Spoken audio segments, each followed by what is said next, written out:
ఒకప్పుడు కడప అంటే వైఎస్ఆర్ కుటుంబానికి కంచుకోట. వాళ్ళు ఎవరిని డిసైడ్ చేస్తే వాళ్ళే. ఎంపీ అయినా, ఎమ్మెల్యే అయినా, మంత్రి అయినా, ఆ నియోజకవర్గాల్లో ఎమ్మెల్యేలైనా వాళ్ళు తేల్చిందే. కాంగ్రెస్ అధినాయకత్వం ఆహ్, రాజశేఖర రెడ్డికి వ్యతిరేకంగా ఉండే ఇద్దరు ముగ్గురిని అక్కడ 2, 3 నియోజకవర్గాల్లో పెడతా ఉండేది. అయినా సరే అక్కడ వాళ్ళు కూడా ఖచ్చితంగా రాజశేఖర రెడ్డితో కోఆర్డినేట్ చేసుకునేవాళ్ళు. పైకి హడావిడి చేసినా సరే. అట్లా ఉండేది.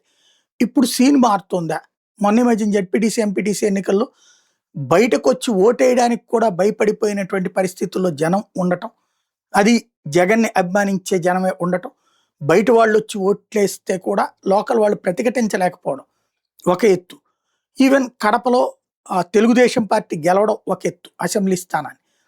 ఇప్పుడు అక్కడ కార్పొరేటర్లు కడప కార్పొరేషన్‌లో కార్పొరేటర్ రామ్ లక్ష్మణ్ రెడ్డి, శివకోటి రెడ్డి తాజాగా టీడీపీలో చేరడం అన్నటువంటి సంచలనం సృష్టిస్తోంది. వాళ్ళతో పాటు 46 డివిజన్‌కి చెందిన వైకాపా సీనియర్ నాయకుడు నాగేంద్ర రెడ్డి కూడా టీడీపీలో చేరారు. కడప నగరాభివృద్ధి ప్రజా సమస్యల పరిష్కారానికి కృషి చేస్తాను ప్రకటించారు. కార్పొరేటర్లు ఇప్పటికే 8 మంది వైకాపా కార్పొరేటర్లు టీడీపీలో చేరారు. తాజాగా చేరిన వాళ్ళతో 10కి చేరింది. పోటీ చేయకుండానే గెలిచినట్టయింది తెలుగుదేశం పార్టీ. ఇది వైసీపీ మీదన నమ్మకం కోల్పోతున్నారు. జగన్ అంటే ధైర్యం కోల్పోయినట్టా అన్నదే తేలాల్సి ఉంది.